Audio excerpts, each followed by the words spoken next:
podcast.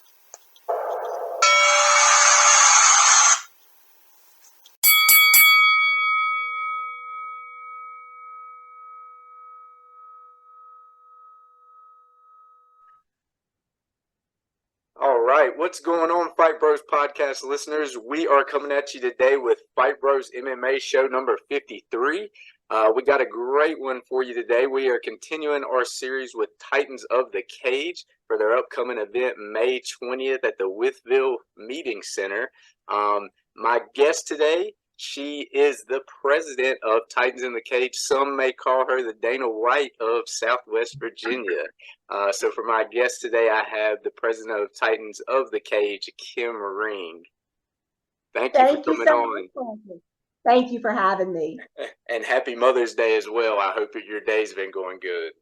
Oh, well, working, but I wouldn't be doing anything else. Oh, yes, ma'am. So Kim, I just wanted to get started with you today. I kind of asked this question for most of my guests involved with MMA. Can you tell me a little bit about your background in MMA and how you kind of got going into that? I actually started training in martial arts in 1980. I come from a very long line of combat sports practitioners. My great uncles were professional boxers. My father was a Taekwondo practitioner. And when I turned 10 years old, I said, I've just got to do this. Of course, they wanted me to dance and play instruments and stuff like that, but I needed to fight. So I started training in 1980. I received my first degree black belt under the Chuck Norris organization in 1985. That's the same time I opened up my first gym. And I have been teaching consistently since 1985. Wow. I thought that I had seen a picture with you and Chuck Norris that you posted on your Facebook before. Yes. Actually, I started in Taekwondo under the Junri Institute in Kaiser, West Virginia. And my journey led me to a Taekwondo school in Cumberland, Maryland under Kevin Kelly. And there was also a boxing program there. And let me tell you, when I seen boxing, that was it. I knew I needed some more contact. I mean, traditional martial arts are very good, but they just don't give you that realistic type of fighting experience. So I knew that I need to get into some boxing and kickboxing. So that's when my journey kind of led there. I was just a girl who arrived too early to the MMA party. It was UFC 1 came out after I'd already had my first two children, Tosh and TJ. And I seen all this jiu-jitsu stuff, and I'm like, I gotta find somewhere to learn that stuff. And lucky enough, after I divorced and I met Greg, I found the best jiu-jitsu practitioner in him. So I started dabbling a little bit with him. But of course, by that time, I was a little bit past my prime and I'd already started into having children and stuff. But I stayed involved in other areas. There is levels to this. And your time to compete there's a very small window because it is a game for the young. And so I managed to stay involved through coaching and eventually promoting to give the rising fighters that opportunity really that I never had in my hometown simply because it wasn't there. Well, that's great. Thank you for sharing that. Kind of transition into the next question with all that background that you just told us about. How did it come a part of you being able to run your own MMA promotion, Titans of the Cage? How did that kind of come about in the origins of that? Well, I tell you, everything is a process. And if it really wasn't for my husband, his extensive knowledge in jiu-jitsu, what he brought to the recipe, Titans of the Cage just wouldn't exist. And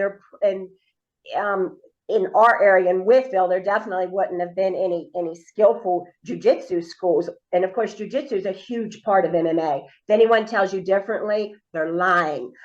You have got to be a well-rounded martial artist to compete in this game. You can't just be a stand-up fighter. You just can't be a jiu-jitsu fighter. You need it all. And so, Greg and I, we meshed very well because I was a stand-up fighter. And his jiu-jitsu is impeccable. And so, of course, when we put our talents together, our students in this region really benefited from that because we bring an awful lot of experience. The instructors at our school have over 100 years worth of teaching experience. So, they really get the best of all worlds for mixed martial arts training. So I'm glad you mentioned that. So for our listeners that don't know, uh, Kim and her family actually run Ring Combat Sports out of Wytheville. Can you tell us a little bit about that as well? Sure, Ring Combat Sports, we formed it. Now, as I said, I've been teaching since 1985. But when I made the choice to sell my gyms back home, when Greg and I met, I ran a total of 16 gyms, all the way from Moorfield, West Virginia, down through Capon Bridge, West Virginia, and my main headquarters was in Wytheville, Maryland. I sold my gyms and I moved down here, and that's when we formed Ring Combat Sports in 1999. Now, I haven't got the chance to train with y'all yet, but have y'all? That's Ring Combat Sports has kind of grown for y'all, right? The building you're in now, that wasn't where you were, a few years ago. Is that correct? Exactly. We actually, like I said, there's levels and a process to martial arts and MMA, especially. We're actually in our third location. We keep outgrowing our gyms, and we're very happy now. It is very, it's a state of the art facility. We have an MMA cage. We have, oh, I don't know how many square foot of mats, but half of the gym is covered in mats for the ground training, and it's just the best facility that you will find.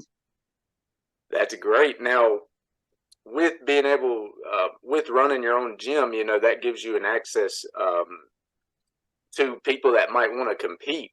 Um, would you say, like a start of your origins of making Titans of the Cage, did that have something to do with giving your students a platform to be able to showcase their skills? Absolutely. I believe that we're on our 33rd show right now. And if my memory serves me correctly, I'm thinking we started in 2010, maybe. That sounds about right. But during that time, as I said, there wasn't a whole lot of MMA gyms, and there definitely wasn't any MMA promotions. And MMA is a sport that the students train very, very, very intensely. And to train at that level, you have to have an outlet or they're going to burn out. And a lot of our students, especially at the amateur level, it's important to get that amateur experience to build yourself up to be ready for the professional ranks. That's the problem that we have in MMA right now. That's the reason we have pro fighters that don't make weight. That's the reason that we have pro fighters that no show, because they have not been properly trained at the amateur level. So we are very fortunate with Titans of the Cage. We have grown to provide that platform for our area coaches. We have extremely good relationships with our local gyms. We have Tom Ziegler, Carolina Combat Sports. Of course, he's Brian Battle's coach. He uses our platform to develop his students. We have Derek Lambert, Rick Caruso from Advantage Martial Arts up in Princeton. Very good friends. They use our platform to develop their students, and we even cross train with these guys as well. So, MMA is developing. In the beginning, I'm not going to lie, it was very, very hard to keep this afloat. Not only because we couldn't find serious practitioners, but also because the community did not like us. They thought that we represented something that was very, very bad. So I had to fight for the right for my fighters to fight, if that makes any sense. Hey, I love it. Yes. Now, I'm glad you mentioned that networking part, because I was actually going to bring that up. And I'm glad you put it out there. I mean, with all the different fighters y'all have to fight for your company, you get to meet with their coaches. Where I follow you and your family on social media, I've seen where y'all have went to their gyms and been able to train and cross train, like you said. So I'm glad you put that out there, that the networking aspect of being able to run this promotion for yourself. Right. I would love to tell you that one gym has everything that every fighter needs to make it to the UFC. I would love to be able to say that. But the truth of the matter is, when you get fighters up to that level, like where my Robbie is now, you have got to train with people who are equal to, if not better than you are, if you want to succeed. And you've got to reach out past your own confines if you want your fighters to grow. And I think that's a maturity thing. There's a lot of gyms that don't allow their students to go other places. That's disrespectful, or don't wear any other gym's t-shirts, or I'm going to make you do put. That's ridiculous. That's a sign of immaturity as a coach, because a coach that really wants the very best for their students and their fighters are going to not only encourage those training opportunities, but they're going to seek them.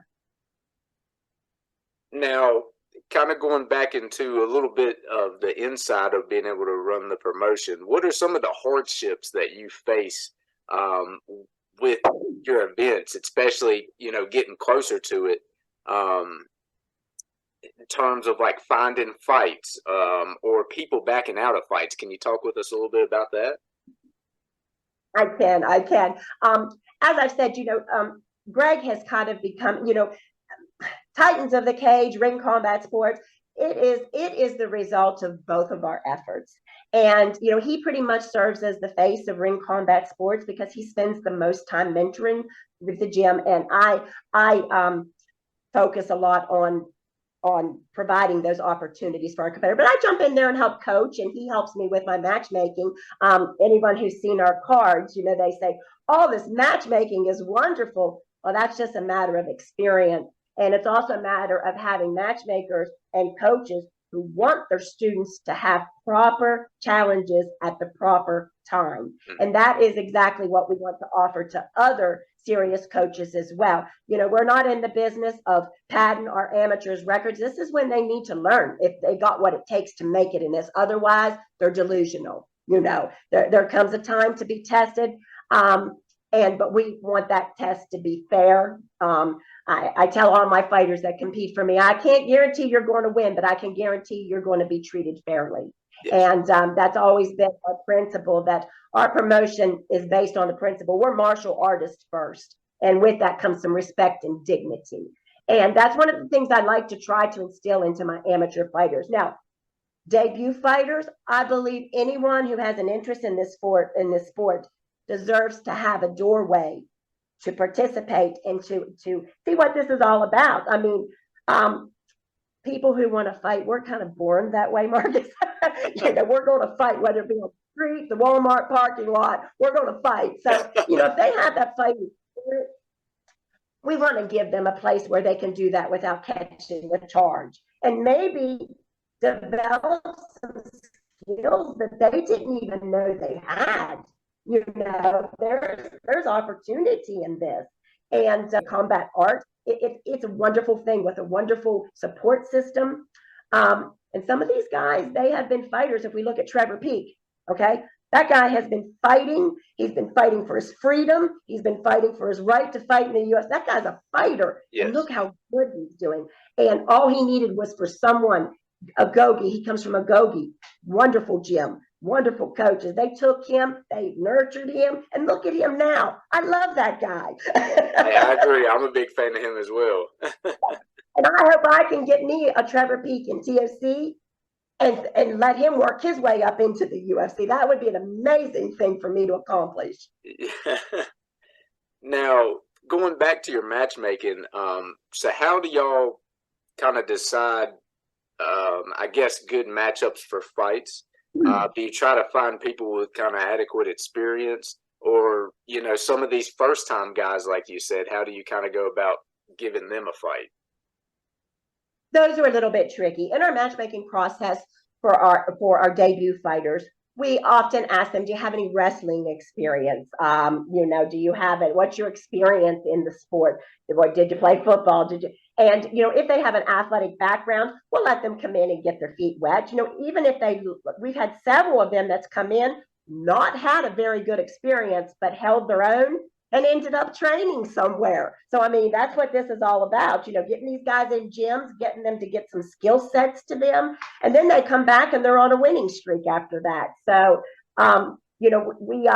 we have a good relationship with other coaches. And a lot of time coaches will say, look, I want his stand-up game tested this time. So we'll put him with someone that we believe has a solid stand-up game. A lot of that's just being in the sport, Marcus, for many, many years. We can tell what fighters just by watching them fight in individual bouts. We know which ones would be exciting and entertaining fights to put on our upcoming cards. Yes, ma'am. Now, I know when I did the interview with Chris, he mentioned, where Chris and Brandon are facing each other, I believe it might have been Brandon. He said that division had actually been cleared out, so there's not a lot of fighters available for that division. Is that correct on that? That is correct. And, you know, we're in Southwest Virginia. We're not like Charlotte where there's MMA gyms on every corner. So I pride ourselves on our accomplishments and our cards because we don't have the fighters to choose from that other larger areas do, just because we're in a rural area in the heart of the Appalachia. But Titans of the Cage, anybody will tell, I put my cards up with any. I put my cards up against some professional promotions. They are that stacked. And with that division in particular, Tyler Cardwell was holding that belt. I don't like for my divisions to get stagnant. And COVID really put a hardship on a lot of MMA promotions and MMA gyms. We kind of were at a standstill. We weren't allowed to do anything, and a lot of gyms weren't even open for fighters to train. So during that time, Tyler Cardwell, who is a phenomenal fighter, he got married, he had a baby, and you know, your life takes a different turn. And so devoting yourself to what it takes to put in a fight camp becomes harder and harder as your circumstances change. And so we didn't want, and he did not want, it obviously wasn't taken from him because he was a wonderful champion and represented the division very, very well. But we needed to get some fresh blood in there. Chris Hamlet's, he's a warrior. He's been a good soldier for TOC. And this will actually be a very, very good fight. Both of these guys, they bring in some very interesting skill sets. Brandon has primarily a stand-up striking game. Chris, good at wrestling. His stand-up game is awesome. That's going to be a good one to watch. Hey, I agree. I'm definitely looking forward to that. And that's the co-main event, correct? That is the co-main, yes. Yes, ma'am. Now, how many events do y'all try to put on per year? Oh, goodness. Years and years ago, when I was a little bit younger, Marcus, I would have 4. Now, with the gym being as big as it is, and of course, Robbie's pathway started, pathway to the UFC has started. He's requiring a little bit more of our attention. So we are down to, we have 2 shows a year, with our next one being in October after this one. So we like to put on 2 solid large shows a year. In fact, there's 26 bouts on this card. And so we just, and plus we have some other promotions that we're very close with, like Fight for It, to name one, and of course Aries. And so we feed some fighters into those promotions from our local gym. But as for us hosting 2 a year, but we're looking to get into some jiu-jitsu competitions as well here soon. Okay. And you mentioned earlier, and I can attest to this, I've been to a few of y'all's events, and I love how it's run. Are you influenced by any other promotions, UFC or BKFC, any of those, top professional promotions in terms of the way you run things at your event? There are levels to this, and I like to stay in my amateur lane. However, I will say that I've always considered us to be an amateur promotion with professional style. And my promotion's a little bit different, Marcus. It has a little bit more of a traditional martial arts kind of feel to it. If you'll notice, you won't find a lot of profanity at my shows. It's very much it's important to me to make this a family environment, because we train a lot of little kids. And if you think about it, my Robbie started training at 3 years old, and he's been to every single Titans of the Cage. And that is what sparked his interest to love this with a passion. And I think it's very important for kids to be exposed early, but you can't have an environment where people's throwing beer bottles in the cage. Parents don't bring their kids to that stuff. And these fighters train very, very hard. They deserve respect. They don't deserve to be booed. They cut weight. Anybody who's cut weight for wrestling or anything knows how difficult that is. And some of these people boo and can't lose 10 pounds to save their soul, but they're going to boo a fighter who's just cut 30 pounds in the last 2 weeks. So we like to provide a very respectful platform for our fighters. Controlling the audience is a little bit hard, but I always tell my fighters, When you're in Rome, you do, when you're in Rome, you do as the Romans do. Your fans are going to follow your influence. So carry yourself with respect. I lecture them at the fighters meeting, and they know I don't have too much tolerance. If they don't want to do things my way, they won't be invited back. Yeah, and I agree. I'm glad you put that out there. Because I've seen it myself at your events, at the weigh-ins, never any breakouts or people pushing in each other's face or profanity, like you said, and then definitely after fighters win in the octagon, I've never really seen anybody take it overboard with a call out or anything like that. In terms of Well, that's exactly right. Another thing, which is a martial arts element that I try to stress to the fighters, is this: when you win inside that octagon or inside a ring or any win in combat sports, it's a feeling that you just can't describe. You just have to experience, and the fighters will know what I'm talking about. It is an overwhelming feeling of adrenaline and success and happiness and joy. That's why you'll see some fighters get very, very emotional after a win. But I tell them that they're allowed to have that feeling because there's a fighter that has lost. Without them, you don't get that. And so you don't want to disrespect them because you owe them that. Without them, you don't have any victory. And so, to shovel them a grave in the middle of the cage, or, give the I killed you, and this flipping birds and stuff, it's just not appropriate. And it really diminishes the character of the fighter to conduct themselves that way. And in my opinion, for my promotion, other people's, there's some promotions that make money off that type of stuff. If I had to resort to that, I wouldn't want in this business, if that makes any. But that's just me. Everyone can do what they want to do. That's just the flavor of my promotion. No, I like that. That was very well put. Next question, and you kind of mentioned this a little bit before, but how does it feel to you, being the president of Titans of the Cage, to be able to see some of the people who have fought for your promotion move on to the likes of Fighting Professional? I know you mentioned Aries Fight Series. I believe y'all have had some people in BKFC. I remember there was a gentleman. Not yet in BKFC. We would entertain that, but not to this date. Advantage Martial Arts has had several fighters in the BKF. Oh, Titans of the Cage has. I thought you meant ring combat. Oh, no. And yeah, Titans of the Cage. Oh my goodness, we've had several faces there. You'll see them on Saturday. In fact, this last show, of course, Rick Caruso, our ring announcer, heck of a fight on Saturday. And in the corner, who did you see? Jeremy Mitchell, who cross trains with us. Derek Lambert, who's fighting Saturday. Amazing. I was so excited. I was like jumping up and down. You'll also see, excuse me, Sydney Smith had a big win. She'll be there with Hannah Ross. She was at the last TOC in her corner. Britton Hart, who's holding a championship bout, she said she's going to try to make it to the show. Kane and Zion Tomlinson. Kane will be refereeing. BKFC fighter. So we have several BK, and I'm so proud of them. So proud of that. That is amazing. And then the Tomlinson guy you just mentioned, wasn't he featured on Cowboy Cerrone's fight series or something? And Zion, he just had a win. I'm not sure what promotion it was. I think it was a bare knuckle bout. Wasn't BKFC this past weekend. He was in another promotion. He got him a win this last weekend. So that was very exciting too. Yes, I'm glad we put that out there because I want our viewers to realize, a lot of these guys that fight for Titans of the Cage, you got to keep up with them because they keep moving up.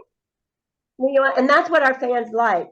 One of the things that they have said that disappoints them is it's difficult to follow their fighters in the UFC because there's so many of them, and then they cut their roster so much that they don't really get to follow that development like they do in Titans of the Cage. But we have some coming up. We're getting close. You have, like I said, Brian Battle will be there Saturday. Did you see his knockout on Saturday? Amazing. Amazing. I was so happy for him and Tom. And then, of course, now he's not been, and I've not met him, Keith Richardson, also a rising BKFC fighter. Robbie cross trains down there at their gym, and wonderful people. Taylor Starling, of course, is his fiance. She trains there as well. So, I mean, it's just the network our people. It's so close. Southwest Virginia and our region is just so close to really putting ourselves on the map. Hey, I agree. I mentioned this to Tom. I don't know. Me and Tom's podcast was a little. We had some internet issues going on, but I mentioned it to Tom. I said, my dream scenario, I wish this would have happened, but I know he had fought a couple of weeks before, but I would have loved to see Robbie get that chance to fight at UFC Charlotte along with Brian. I said, I wish that would have happened so much. We put his name in the hat, but the stars just didn't align. Of course, Robbie's management company, Iridium Sports, Jason House there in Las Vegas. I told him, I said, Robbie has stayed ready since his last fight. And I said, if you need a last minute fill in for Charlotte, Dana White does not even need to pay airfare. We will drive. I love it. I know he's right there. Yes, we're very excited to watch the future unfold. Yes, ma'am.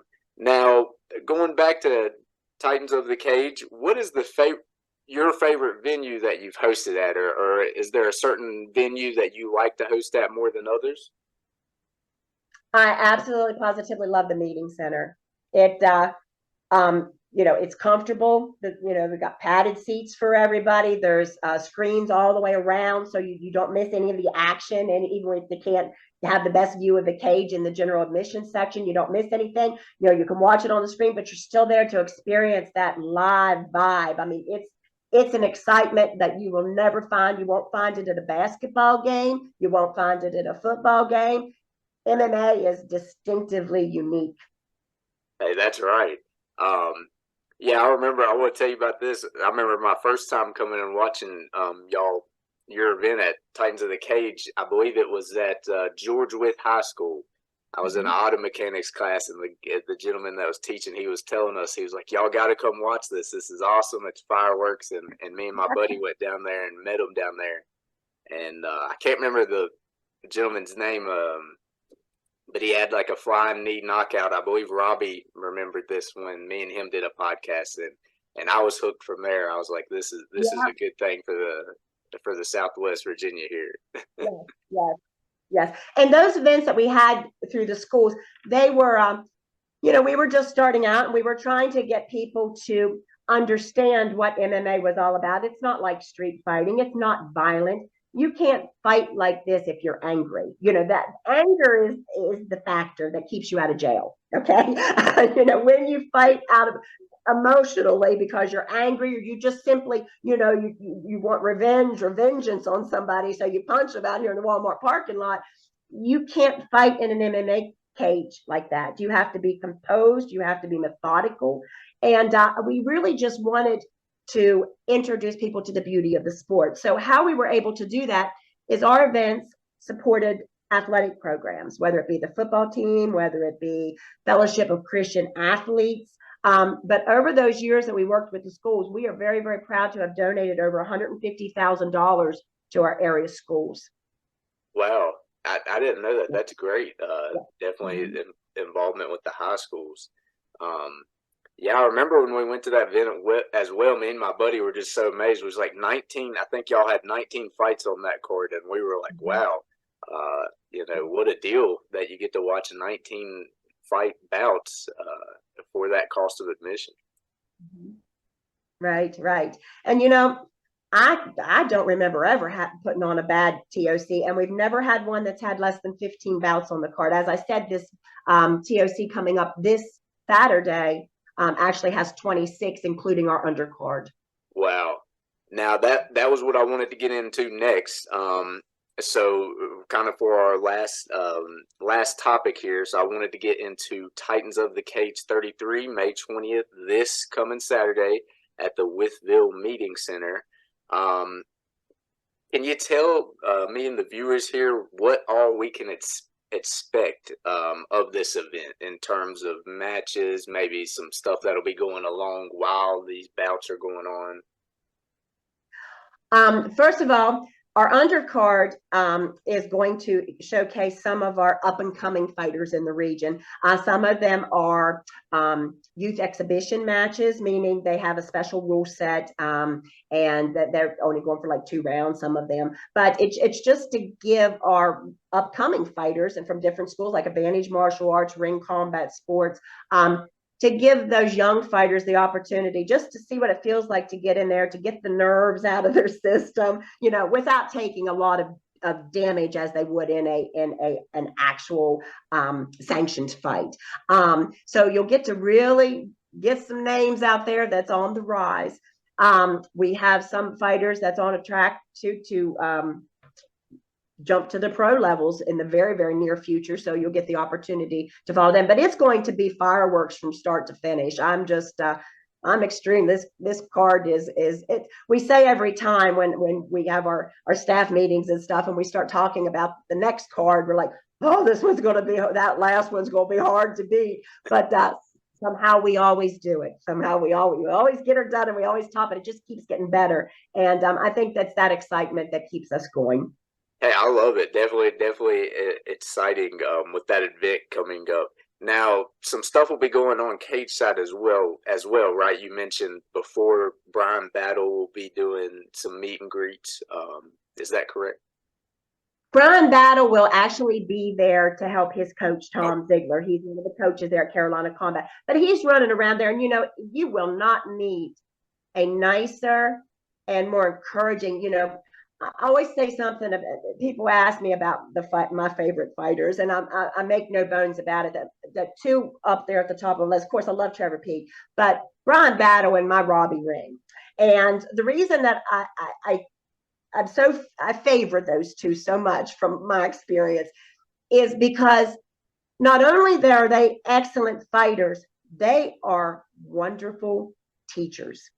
And if you pour everything into yourself and you don't have that ability to give it back, the sport and excitement's going to die with you. Brian, he teaches a youth class. Robbie teaches a youth class, and I just told Brian this when he did a seminar for us. I said, one thing about you and Robbie is I can say that's a bigger compliment, even that you're a great fighter, is that you're a great coach. And you very, very rarely find both qualities in one human being. I felt that I was a good teacher and a good competitor. My Greg was as well. Robbie is amazing. That's my boy. And and Brian Battle as well. Wonderful. And I just have so much respect, and I just want him to do so well. And he's just a great human. So if you see him around there, he'll stop for that picture, and he'll encourage the little ones. And I admire that, and I respect that an awful lot in these young fighters. Yes, ma'am. I like that. Well put. And I think you're allowed to do this where you're the president of Titans of the Cage. But do you have any predictions or anything for Fight of the Night? If you're allowed to say. Oh my goodness, that's going to be a real tough one. Let me think for a minute. I think that the Brandon Webb and Chris Hamlet is going to bring a lot to the table. Isaiah King bout, I think that's going to be another good one. I'm looking forward to that. There are so many. That's really, really hard for me to even pick one. Main event's going to be really good. It's hard, but I don't pick those. I let the UCAS officials all put in one vote. They pick those. So sometimes they hit the same ones I do, and sometimes they don't. But I let them do that. Yeah, I like that. I kind of wanted to give the stage to you here at the end. Maybe there was something I left out about Titans of the Cage 33 or anything. I just wanted to give you the floor here at the end to mention anything that maybe we didn't get through with any of those questions. No. Of course, get your tickets. Online ticket sales will be up until Thursday. They come down, so we have time to process all those. And you can get your tickets at www.tocfights.com. And as I said, they'll be up till Thursday.